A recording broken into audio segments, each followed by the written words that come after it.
a statement to mark the United Nations International Day of Remembrance of Victims of Slavery, the global body said centuries of slavery laid the foundations for a system of discrimination based on white supremacy that is still prevalent today. As a workaround, UN Chief Antonio Guterres called for reparations to make amends for the harm done by the long years of slavery. We call for reparatory justice frameworks to help overcome generations of exclusion and discrimination.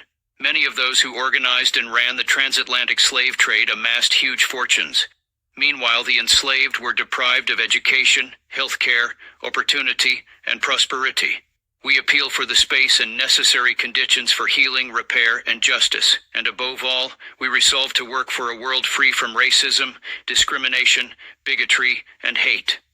That statement echoes calls from the Abuja Proclamation, the first Pan-African Conference on Reparations, which was held in the Nigerian capital in April 1993.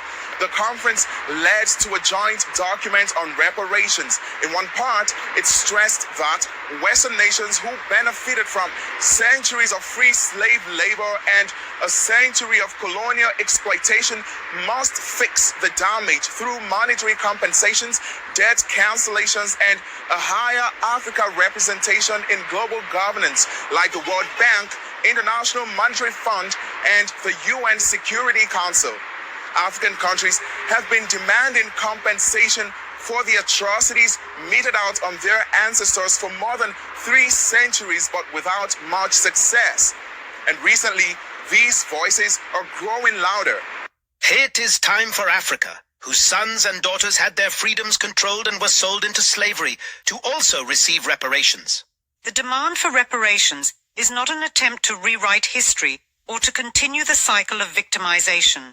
It's a call to recognize the undeniable truth and right the wrongs that have gone unpunished for far too long and continue to thrive presently. History already knows examples of successful cases. For instance, other groups like the Jewish victims of the Nazi Holocaust and Japanese Americans of the U.S. internment during World War II received $60 billion and $1.2 million respectively as monetary compensation. But is Africa's case any different?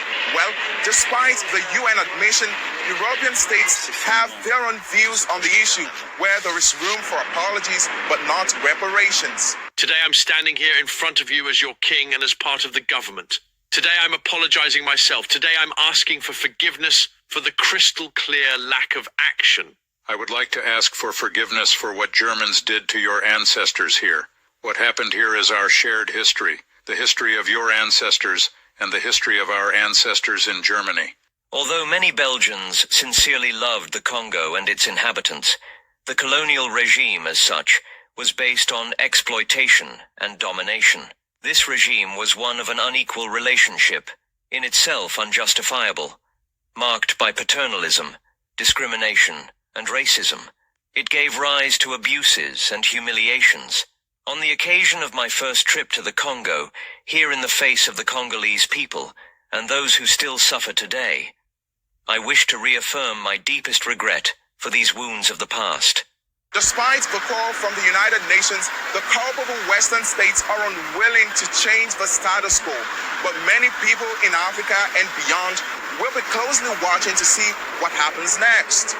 Timothy Obiezu, RT, Abuja, Nigeria.